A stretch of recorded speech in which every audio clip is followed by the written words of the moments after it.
Michael, thanks for joining us here post-match at the Western Home Stadium. Really good way to start your reign as Huddersfield Town head coach and the season, a 2-0 win at Peterborough. Not an easy place to come and do that. No, it's a tough place to come. It was a good one for us, really, because I told the players that there comes some good players. They've lost a couple of players, but they've had multi-million-pound bids for several of those players that played today. They've been in the playoffs the last 2 years, and they are a team that can hurt you if you let them have it their own way. So I thought we did every facet of the game today well. In possession, I thought we were good. Out of possession, we were good, and I thought the transitions were really good as well. Add set plays into that, and it ends up being a good away performance, clean sheet. Lots of ticks. There was a real battle for the first 25 minutes, half an hour. The whole game was a battle in different ways, but Peterborough had a good chance before we scored. Once we scored the goals, I thought we showed a real level of calmness and control over the rest of the game, which you must be delighted with. I thought the second half we were excellent. So at 2-0 up, not to sit in and try and survive for 45 minutes, because we'd have ended up conceding, and then you never know what happens. I thought the mentality of the players was good. I thought the quality of the players was good. I thought the quality of the substitutions coming on the pitch and affecting the game were good. I thought the supporters were fantastic. So, yeah, all in all, a relief from my point of view, but hopefully it's the first of a few. Midfield has been a hot topic at this football club for a few years now, precursing your time here. We saw a lot of good midfield performances today. I thought Jonathan Hogg, the captain, was excellent in that deeper role. We've got goals from Ben Wiles, from Anthony Evans, and then you can bring on the likes of Herbie Kane and David Kasuma. You just mentioned off camera here that Tom Upenda couldn't even get in the squad today after his pre-season. You've got good options there and good blends to take on a lot of different challenges this season, haven't you? Yeah, well, not every game's the same. To be fair to Tom, he's been unbelievably hard done by to be left. I think he's been absolutely excellent pre-season, and that's why we've kept him in. I'm sure if we decided to let him out on loan, there'd be loads of takers, but we're not doing that because we think he'll have a big part to play for us. They complement each other. It's tough leaving Herbie out. New sign. I think he's been excellent pre-season. But the thing it does give you, it gives you flexibility in a game as well. So I thought that there was a little flat spot for probably 5-10 minutes in the second half, and then we changed it, re-energised the team, and they came on and impacted it, which is what you want. Those 5 subs, the team that finished the game, I think if that team would have started, I don't think that many supporters would have gone, what's he thinking there? Which gives you an example of the depth now within the squad. How happy if you're Anthony Evans to get off the mark on his debut? You know he's going to add goals and quality at that end of the pitch, but to do it in the first opportunity, he must be delighted. He's been a bit unlucky pre-season. He's at the post a couple of times, and he'll definitely add goals. One thing he does, he gets into good positions. He's developing a good relationship with Lass, but he's not the only one. Like I said, it's been we're actually going to make a different change, but then it just shows you that we've got flexibility within it. So he goes down injured, and it's like, right, okay, we'll make a different change. I thought Cass came on. I agree, Hoggy was good, but I thought Cass came on was absolutely excellent again.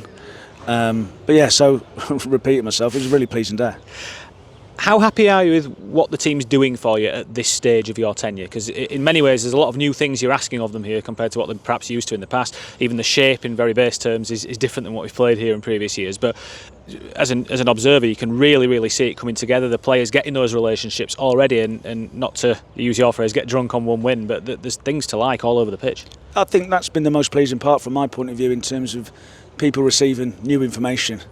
But one thing I think the relegation helps me is that maybe they didn't know, or maybe they didn't think they were as good as what they were, or that they knew better sometimes. I'm not saying that's what happened, but the relegation means, right, we've got to do something different. So they've taken ownership, a little bit of ownership within that. They've accepted it. I've said to them before the game that football owes you nothing. I don't know how many we had here, but they made a lot of noise. It felt like a home game. It doesn't guarantee you're going to win the game. So we're getting all those sort of buy-ins from everyone, and that's the most pleasing. We could have got beat 2-0 today, but as long as we're trying to do the things we're trying to do, people coming off the pitch with their lungs coming out of their mouth, which is what we want. That's the one thing supporters will always forgive. If we end up losing the game 3-2 for 3 mistakes, but they give that application, I think supporters will accept it. They'll be frustrated, but that has to be the minimum requirement, that they come off the pitch with their lungs coming out of their mouth. Yeah, definitely.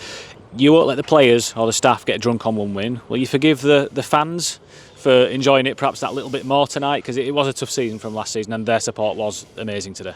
Yeah, it's easy for me to say this when we just won the game, but I thought before the first minute, I thought to have the season they had last year, and then to even with the season cards sales, and they've put their hand in the pocket. So it's my responsibility to give them a team they're proud of.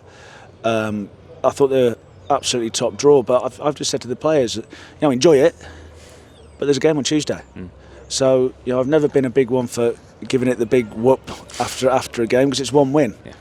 Hopefully in 10 months' time you can really party. I fully appreciate the support, but if we get beat 3-0, I'll go over and clap the fans and walk in. And today I've gone over and clapped the fans and walk in. So yes, there's a little bit more animation today, but it's just a personal thing. It's nothing. But I'm quite happy the supporters to go and whoop them up. No problem with that. But yeah, really, really, really happy with everything. But the support was amazing. When you talk finally about a winning culture and how important it is to get into that habit now, we've got a game in the Carabao Cup against Morecambe on Tuesday. You don't strike me as the kind of head coach, Michael, that won't take that competition seriously. How important could that be, not just culturally, but for some of the players who might have been unlucky not to get that start today, to show you what they can do again? Yeah, well, I've not thought about the game yet. I'd imagine there probably will be changes. We'll need to protect a few. But whatever team we put out, we need to try and win the game. The next 3 home games, there will be an expectancy for us to win the game. So that's something we have to deal with now. So, and the supporters need to deal with that as well. We're not this survival, it's right, go and win it then. But it doesn't just happen. I said before, it doesn't owe you anything, football. The moment you think it owes you something, you'll get a kick in the arse pretty quickly. So it doesn't mean we'll win Tuesday, but if we get beat, it can't be through a poor mentality. If it's something else, then that's fine. Michael, we'll let you go. Hope you can enjoy it a little bit on the drive home. Thanks for joining us. Cheers, mate.